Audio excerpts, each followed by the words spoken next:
السلام علیکم ورحمۃ اللہ وبرکاتہ۔ میں ہوں ساجد اقبال اور آپ دیکھ رہے ہیں اصلاح معاشرہ چینل۔ آج ہماری گفتگو کا موضوع ہے سورۃ الفاتحہ کے فضائل۔ الحمدللہ رب العالمین والصلاة والسلام علی سید الانبیاء والمرسلین وبعد۔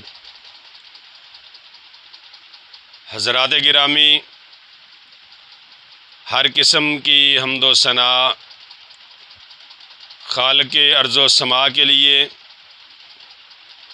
جس نے انسانیت کی ہدایت اور رہنمائی کے لیے قرآن مجید، فرقان حمید جیسی معتبر، مقدس، باکمال اور بے مثال کتاب کو نازل فرمایا، اور اس کتاب میں اللہ رب العزت نے سورۃ الفاتحہ جیسی اعلیٰ، اشرف اور افضل صورت مبارکہ امت محمدیہ کو عطا فرمائی۔ یوں تو سارے کا سارا قرآن ہی متبرک بھی ہے، مقدس بھی ہے، محترم بھی ہے، لیکن جو برتری اللہ رب العزت نے اور جو فضیلت اللہ رب العزت نے سورۃ فاتحہ کو عطا کی ہے، وہ کسی اور سورت کے نصیب میں نہیں ہے۔ ایسی باکمال اور بے مثال سورت ہے کہ اس جیسی سورت اللہ رب العزت نے پہلی کسی بھی آسمانی کتاب میں نازل نہیں فرمائی، بلکہ اس جیسی صورت تو اللہ رب العزت نے قرآن مجید میں بھی کوئی اور نازل نہیں فرمائی۔ جو مقام سورۃ فاتحہ کو اللہ نے عطا کیا ہے، کسی اور سورت کو نہیں ملا۔ ابی بن کعب رضی اللہ تعالی عنہ بیان کرتے ہیں کہ مسجد نبوی میں آقا علیہ الصلوۃ والسلام کے جوار میں ابی بن کعب رضی اللہ تعالی عنہ نماز پڑھ رہے ہیں، اور آقا علیہ الصلوۃ والسلام نے ابی کو آواز دی۔ ابی رضی اللہ تعالی عنہ نے آقا علیہ الصلوۃ والسلام کی آواز سنی، نماز میں تھے، نماز پڑھ رہے تھے، تو جلدی جلدی نماز مکمل کی اور حاضر ہوئے۔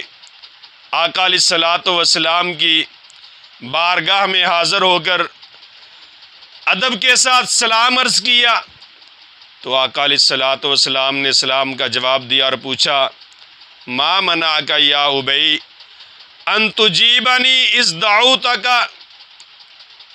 اے ابی، جب میں نے تجھے بلایا تو نے میری بات کا جواب کیوں نہیں دیا؟ تو نے میری بات کو اسی وقت قبول کیوں نہیں کیا؟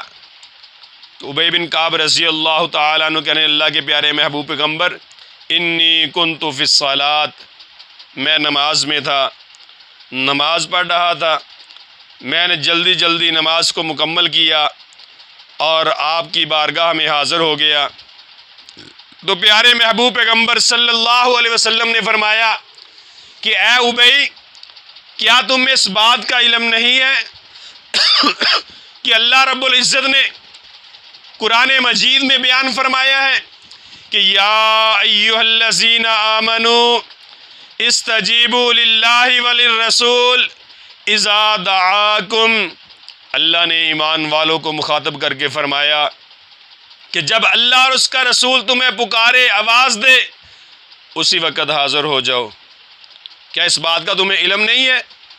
تو ابی بن کعب رضی اللہ تعالیٰ عنہ کہنے، اللہ کے پیارے محبوب پیغمبر، مجھے اس مسئلے کا پتہ نہیں تھا، لا اعود انشاءاللہ، اللہ کے پیارے محبوب پیغمبر ایسا دوبارہ کبھی نہیں ہوگا۔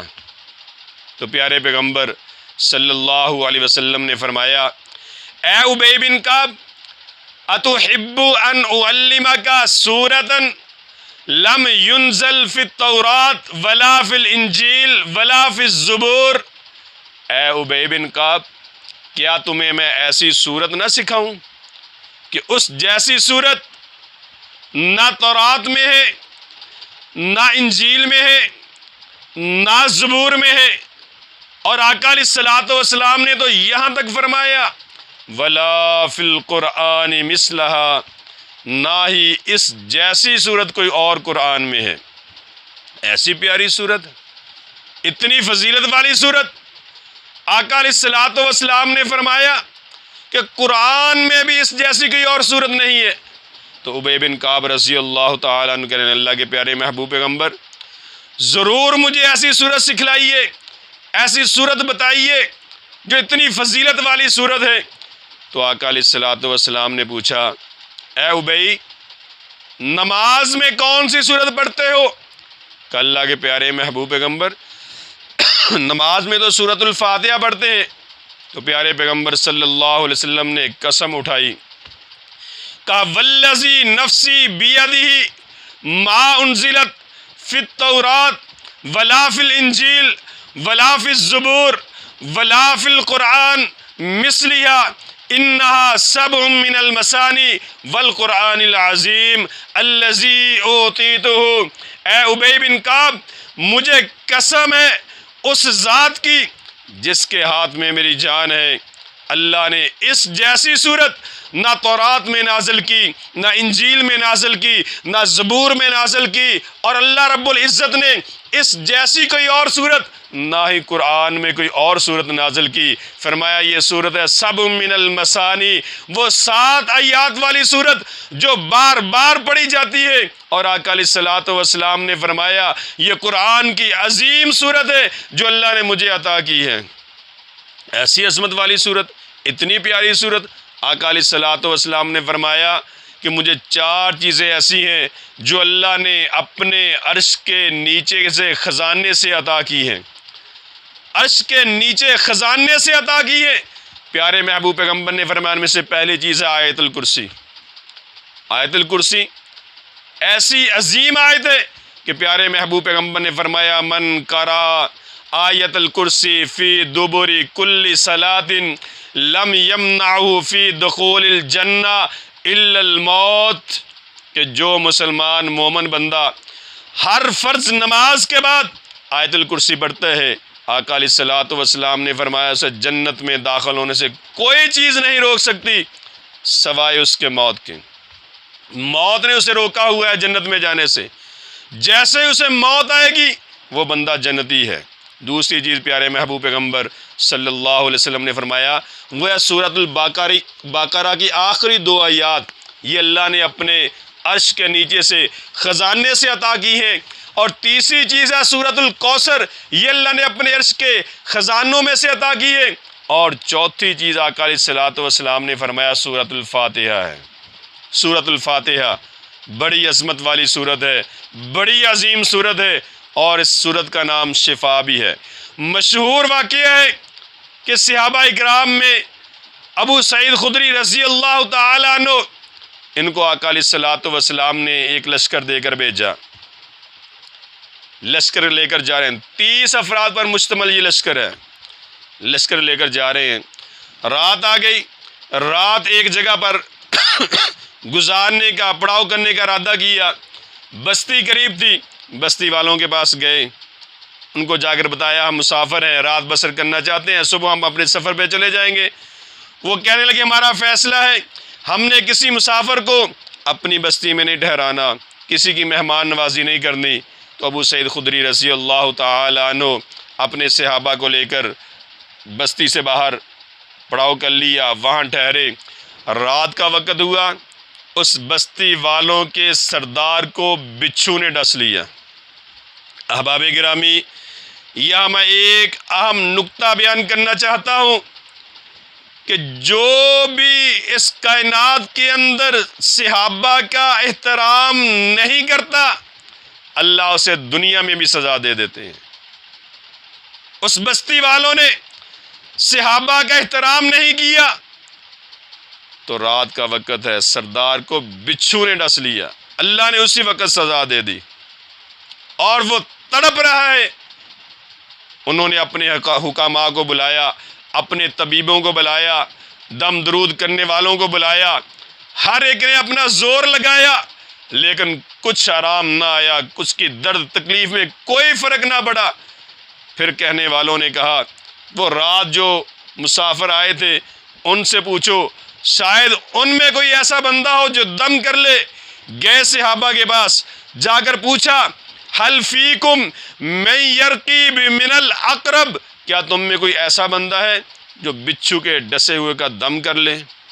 تو ابو سعید خدری رضی اللہ تعالیٰ عنہ کہتے ہیں آپ وہی لوگ ہو نا جنہوں نے رات بستی میں رات گزارنے سے روک دیا، مہمان نوازی کرنے سے روک دیا، اور اب دم کروانے کے لیے آئے ہو؟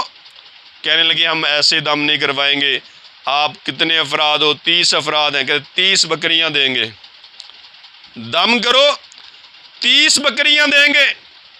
تو ابو سعید خدری رضی اللہ تعالیٰ عنہ کہتے ہیں فقرأت علیہ الحمد 7 مرات، میں نے سورۃ فاتحہ کو 7 بار پڑھ کر دم کیا، اللہ نے آرام دے دیا۔ 30 بکریاں لی، آقا علیہ الصلوۃ والسلام کے پاس آ گئے، پوچھا اللہ کے نبی کیا ہمارے لیے جائز بھی ہیں؟ آقا علیہ الصلوۃ والسلام نے پوچھا پڑھا کیا تھا؟ فرمایا اللہ کے پیارے محبوب پیغمبر سورۃ فاتحہ پڑھی ہے۔ آقا علیہ الصلوۃ والسلام مسکرائے، پوچھا تمہیں کیسے پتہ چلا سورۃ فاتحہ شفا ہے؟ کہا اللہ کے نبی سورۃ فاتحہ یاد تھی، ذہن میں آیا، سورۃ فاتحہ پڑھی، دم کیا، اللہ نے آرام کر دیا، آرام دے دیا۔ فرمایا کہ واقعی سورۃ فاتحہ شفا ہے، زہریلا جانور کاٹ لے، بچھو کاٹ لے، سانپ کاٹ لے، کوئی زہریلی چیز کاٹ لے، سورۃ فاتحہ پڑھ کر دم کرو، اللہ رب العزت شفا عطا فرماتے ہیں۔ یہ مختصر انداز میں مختصر سے فضائل تھے سورۃ فاتحہ کے۔ یہ بڑی عظیم سورت ہے، اللہ نے اس میں شفا رکھی ہے۔